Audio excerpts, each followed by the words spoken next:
രാഹുൽ രാഹുൽ ഈ സനാതനത്തിൽ എന്താണ് ഈ അശ്ലീലം? ഇപ്പോൾ ടി ജി ഒരു തലമുതിർന്ന ഒരാളാണ്, നമ്മുടെ ഡോക്ടർ ഹരിക്കും നല്ല പ്രായമുണ്ട്, വലിയ പ്രായമല്ലേ, താടി നരച്ചതേ ഉള്ളൂ, ഓക്കെ. പക്ഷെ എന്നാലും ഒരു യുവതലമുറയുടെ പ്രതിനിധി എന്ന നിലയിൽ രാഹുലിൻ്റെ വീക്ഷണം അറിയാനുള്ള താല്പര്യമുണ്ട്. അനിൽജി, രണ്ട് കാര്യങ്ങളുണ്ട് ഇതിൽ. അതായത് എല്ലാ രാജ്യത്തും ഒരു റൈറ്റ് ലീനിങ്, വലത് എന്ന് പറയുന്ന രാഷ്ട്രീയവും ഇടത് എന്ന് പറയുന്ന രാഷ്ട്രീയവും ഉണ്ട്. ഈ റൈറ്റ് കൂടുതൽ ഐഡന്റിറ്റി, സ്വത്വം തുടങ്ങിയ കാര്യങ്ങളുമായി ബന്ധപ്പെട്ടിരിക്കും. ജാതി, മതം, വർഗം, ഭാഷ, വർണ്ണം തുടങ്ങിയ ജന്മം കൊണ്ട് കിട്ടുന്ന ഐഡന്റിറ്റീസുമായി ബന്ധപ്പെട്ടിരിക്കും. ലെഫ്റ്റ് എന്ന് പറയുന്നത് കൂടുതൽ സമ്പത്തിന്റെ രാഷ്ട്രീയം, സാമ്പത്തികമായ നിലപാട് പറയാം. യഥാർത്ഥത്തിൽ ഹരിജി പറഞ്ഞത് ഏറ്റവും നല്ല നെഹ്റുവിയൻ സെക്യുലറിസത്തിന്റെ ഒരു വീക്ഷണമാണ് യഥാർത്ഥത്തിൽ. പക്ഷേ ഗാന്ധിയൻ സെക്യുലറിസം ഇതല്ല. ഗാന്ധിയൻ സെക്യുലറിസം എന്ന് പറയുന്നത് ബഹുസ്വരതയാണ്. ഒരു കോൺക്രീറ്റ് എക്സാമ്പിൾ എടുത്ത് പറയാം.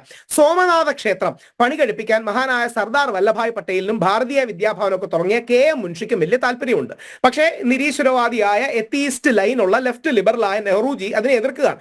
അങ്ങനെയാണ് സർദാർ പട്ടേലും KM മുൻഷിയും കൂടെ പോയി മഹാത്മാഗാന്ധിയെ കാണുന്നത്. അപ്പൊ മഹാത്മാഗാന്ധിയാണ് ഈ മധ്യവർത്തി ബാലൻസ് ആയ നിലപാടെടുക്കുന്നത്. മഹാത്മാഗാന്ധി പറയുന്നത് ഉറപ്പായിട്ടും ഈ അമ്പലം നമുക്ക് പുനരുദ്ധരിക്കണം, സോമനാഥൻ നമ്മുടെ അഭിമാനമാണ്, പക്ഷേ സ്റ്റേറ്റിന്റെ കാശ് എടുക്കണ്ട. ഈ 3 പൊസിഷൻസ് എല്ലായിടത്തും ഉണ്ട്, റൈറ്റും ലെഫ്റ്റും സെന്ററും. ഈ 3 പൊസിഷൻസിലൂടെ കണ്ടാലേ നമുക്ക് ഈ വിഷയങ്ങൾ മനസ്സിലാകുകയുള്ളൂ. യുവതലമുറയിൽ തന്നെ ഒരുപാട് പേർ കുറെ കൂടെ റൈറ്റ് കോൺഷ്യസ് ആവുന്നുണ്ട്, ഇപ്പം ഹിന്ദു കോൺഷ്യസ് ആകുന്നുണ്ട്. കാരണം ഇപ്പൊ ഉദയനിധി സ്റ്റാലിൻ സനാതനധർമ്മം, ഡെങ്കു, മലേറിയ, ആണ് നിർമ്മാർജ്ജനം ചെയ്യണമെന്ന് പറഞ്ഞു. ഞാനൊരു ഗാന്ധിയനാണ്, എന്താ പറയുക, മതസൗഹാർദ്ദവാദിയാണ്, എല്ലാവരുടെ വേദികളിലും പോകുന്നതാണ്. പക്ഷെ നമ്മളൊന്ന് ആലോചിച്ച് നോക്കൂ, ഇത് ക്രിസ്ത്യൻ ധർമ്മത്തെക്കുറിച്ചോ മുസ്ലിം ധർമ്മത്തെക്കുറിച്ചോ ആരെങ്കിലും പറയുമോ? ഇങ്ങനൊരു വാക്ക് അവരെ കുറിച്ച് പറയുന്നത് നമുക്ക് ചിന്തിക്കാനെങ്കിലും പറ്റുമോ? അങ്ങനെ പറഞ്ഞു കഴിഞ്ഞാൽ ഈ രാജ്യത്തുണ്ടാകുന്ന പ്രതിഷേധങ്ങൾ എത്രമാത്രമായിരിക്കും. അപ്പൊ എന്താ പ്രശ്നം എന്ന് പറഞ്ഞാൽ, ഹിന്ദു സമൂഹം ഒരു സോഫ്റ്റ് ടാർഗറ്റായി മാറരുത്. നമുക്ക് നമ്മുടെ നിലപാടുകൾ ഉറച്ചു പറയാൻ കഴിയണം. ഏറ്റവും സന്തോഷം, സച്ചിദാനന്ദ സ്വാമി അതിശക്തമായി ശ്രീ പിണറായി വിജയനെ തള്ളി പറഞ്ഞു. ഇന്നലെ അദ്ദേഹം പറയുകയുണ്ടായി, ശ്രീനാരായണ ഗുരുദേവൻ സനാതനധർമ്മത്തിൽ അടിയുറച്ചു നിന്ന വ്യക്തിയാണ്, നേരെ പഠിക്കാത്തോണ്ടാണ് ചില ആൾക്കാർക്ക് അല്ലാതെ വേദിയിൽ വെച്ച് തന്നെ തിരുത്തണമായിരുന്നു രാഹുലെ, താമസിച്ചു.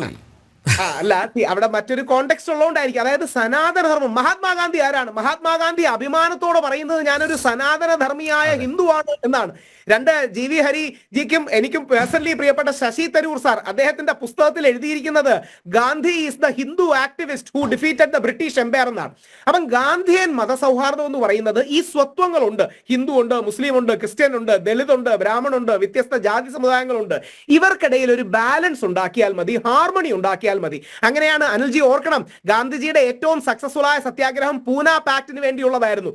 ഗാന്ധിജി പറഞ്ഞത്, ഞാൻ മരിച്ചാലും ഹിന്ദുക്കളെ വിഭജിക്കാൻ അനുവദിക്കില്ല.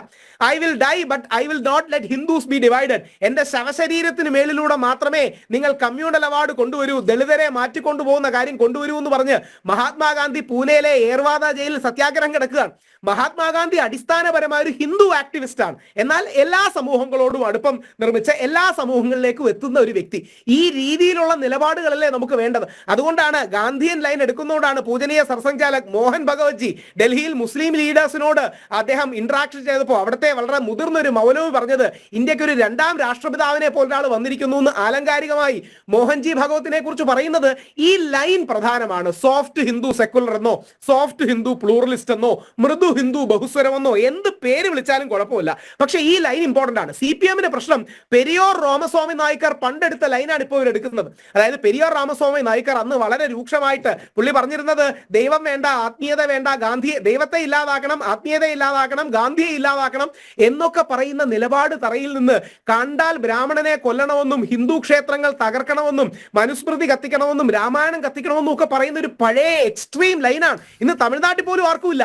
അതായത് സനാതനധർമ്മം ഡെങ്കു മലേറിയ ആണെന്ന് പറയുന്ന ഉദയനിധി സ്റ്റാലിന്റെ അമ്മ ദുർഗ നമ്മുടെ ഗുരുവായൂരിൽ 14 കിലോഗ്രാം സ്വർണത്തിന്റെ എന്തോ ഒരു കിരീടമാണ് ഗുരുവായൂരപ്പന് നൽകിയത്. ഓർക്കണം, നമ്മളൊക്കെ പോകുമ്പോൾ 10-100 രൂപ ഇടുന്നെങ്കിൽ തമിഴ്നാട് മുഖ്യമന്ത്രിയുടെ ഭാര്യ നിരീശ്വരവാദ കുടുംബത്തിലെ ദുർഗാമ്മ വന്നിട്ട് ഗുരുവായൂരപ്പന് ഈ കിലോ കണക്കിന് സ്വർണം അവരുടെ ഭക്തി കൊണ്ട് അർപ്പിക്കുകയാണ്. അപ്പൊ ഈ എക്സ്ട്രീം നിലപാടുകൾ വിട്ടുമാറണം. രാമാനുജൻ എന്ന് പറയുന്ന ഹൈന്ദവ സന്യാസിയെ കുറിച്ച് കരുണാനിധി പോലും ഇദ്ദേഹം സമത്വവാദിയാന്നൊക്കെ പറയുന്നുണ്ട്. അപ്പൊ ഈ നിരീശ്വരവാദ ലൈനും ഹിന്ദു വിരുദ്ധ ലൈനും സനാതനധർമ്മ വിരുദ്ധ ലൈനും പറയുന്നവർ തിരിച്ച് സനാതനധർമ്മത്തിലേക്ക് വരണം. വിവേകാനന്ദ സ്വാമിയുടെ ഒക്കെ അപ്രോച്ച് അതായിരുന്നു. അതായത് ബൗദ്ധരെയും ജൈനരെയും ശങ്കരാചാര്യർക്ക് ശേഷം ഹിന്ദു ധർമ്മം അല്ലെങ്കിൽ സനാതന ധർമ്മം തിരിച്ചു കൊണ്ടുവന്നത് പോലെ ഈ നിരീശ്വരവാദ ലൈൻ എടുക്കുന്നവരെ, സനാതന ധർമ്മ വിരുദ്ധ ലൈൻ എടുക്കുന്നവരെ തിരിച്ചു കൊണ്ടുവരാൻ നമ്മുടെ ഹിന്ദു സമൂഹത്തിനാകണം എന്നുള്ളതാണ്. ഇനി ഒരു വരി കൂടെ പറഞ്ഞോട്ടെ. എനിക്ക് GV ഹരിജിയാണ് നമ്മുടെ കാമാഖ്യ ക്ഷേത്രത്തിൽ പോകാനുള്ള എന്താ പറയുക വലിയൊരു അവസരം ഉണ്ടാക്കി തന്നത്. ഇന്ന് യങ്സ്റ്റേഴ്സിനെ നോക്കൂ, ഒരുപാട് അമ്പലങ്ങളിൽ പോകാൻ, ആശ്രമങ്ങളിൽ പോകാൻ താല്പര്യമുണ്ട്. വിദേശികളടക്കം നമ്മുടെ നാട്ടിൽ വരുന്നു.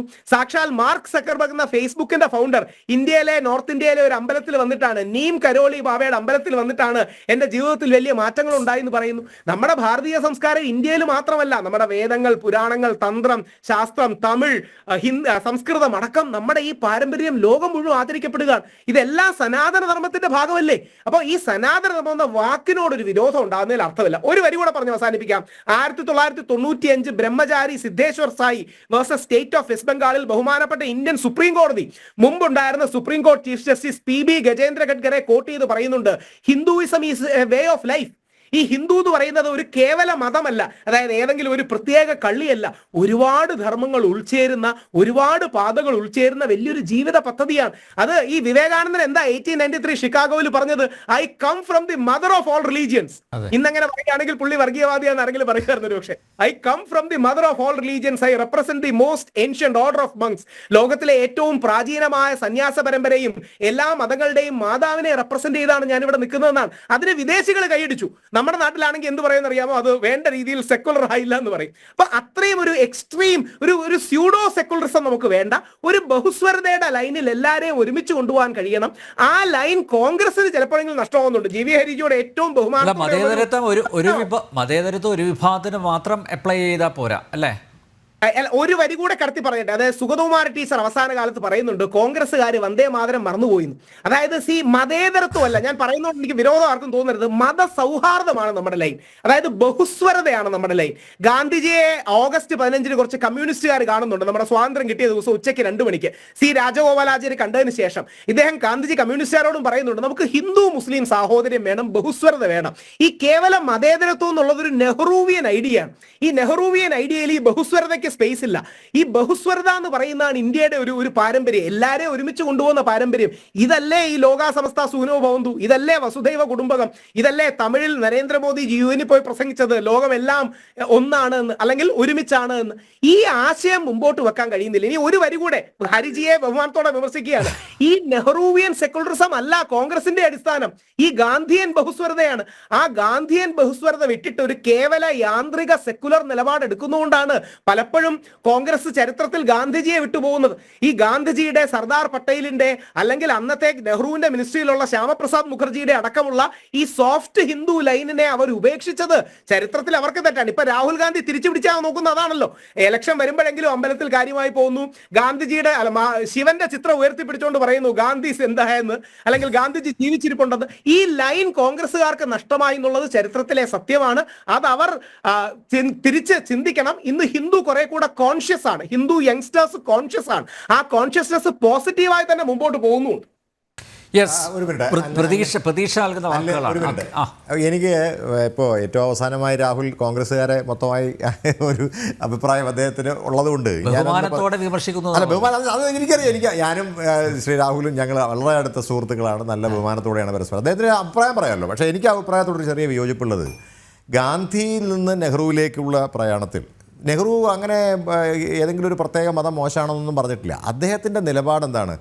When we come to the state, when we come to the government, when we come to ഒരു ജനാധിപത്യത്തിലേക്ക് വരുമ്പോൾ അവിടെ ഭരണഘടന മുന്നോട്ട് വെക്കുന്ന ആശയമായിട്ടുള്ള സെക്കുലറിസം അതേപടിയാണ് അദ്ദേഹം ഫോളോ ചെയ്യുന്നത്. അതിന് അർത്ഥം നെഹ്റു എല്ലാത്തിനും എതിരാണ് എന്നുള്ളതല്ല.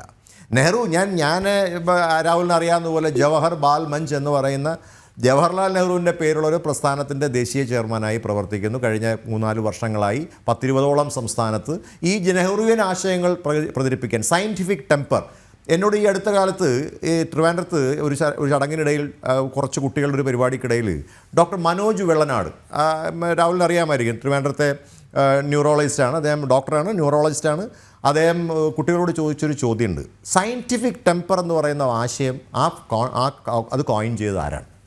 ഏത് പുസ്തകത്തിലാണത് ആദ്യം ഉണ്ടായിരുന്നത്? അപ്പോൾ എൻ്റെ മുമ്പിൽ ഒരു 10-18-20 വയസ്സ് ഉള്ള ചെറുപ്പക്കാരിരിക്കുകയാണ്. ഒരൊറ്റയാളത് പറഞ്ഞില്ല എന്നുള്ളതാണ്. അതായത് സയൻറ്റിഫിക് ടെമ്പർ എന്ന് പറയുന്ന ആശയവും സയൻറ്റിഫിക് ടെമ്പർ ഏത് പുസ്തകത്തിലാണെന്നുള്ള ചോദ്യത്തിനും ഡോക്ടർ മനോജ് വെള്ളനാട് എന്ന് പറയുന്ന എഴുത്തുകാരനും ഡോക്ടറുമായിട്ടുള്ള ഒരാൾ കുട്ടികളോട് സംബന്ധിച്ചപ്പോൾ ഈ ചോദ്യത്തിന് നമ്മുടെ കുട്ടികൾക്ക് അറിയില്ല. അപ്പോൾ അദ്ദേഹം പറഞ്ഞത് ഇന്ത്യയുടെ പ്രധാനമന്ത്രിയായിട്ടുള്ള ജവഹർലാൽ നെഹ്റുവാണ് ഈ വാക്ക് കോയിൻ ചെയ്തത്. ഡിസ്കവറി ഓഫ് ഇന്ത്യയിൽ ഇതുണ്ട്, നിങ്ങൾ വായിച്ചിട്ടുണ്ടോ? ഇല്ല. അപ്പം സയൻറ്റിഫിക് ടെമ്പർ എന്ന ആശയമേ അദ്ദേഹം മുന്നോട്ട് വെച്ചിട്ടുള്ളൂ. He was not against any religion. അദ്ദേഹം ഒരു മതത്തിനും എതിരായിരുന്നില്ല. അപ്പം അങ്ങനെ ഒരു ചിന്ത വേണ്ട, ഗാന്ധി മാത്രമായിരുന്നു ആ ആശയം പ്രചരിപ്പിച്ചതെന്നുള്ളതല്ല. ഇനി ഗാന്ധി രാഹുൽജിയെക്കുറിച്ച് കൂടി ഒരു കാര്യം പറഞ്ഞുകൊണ്ട് അദ്ദേഹം എൻ്റെ നേതാവാണ്, എനിക്കത് മറുപടി പറയാതിരിക്കാൻ കഴിയില്ല. രാഹുൽജി അങ്ങനെ ഏതെങ്കിലും ഒരു പ്രത്യേകിച്ച് തിരഞ്ഞെടുപ്പ് വരുമ്പോൾ അമ്പലത്തിൽ പോകുന്നു എന്നുള്ള സ്റ്റേറ്റ്മെൻറ്റ് ശരിയല്ല.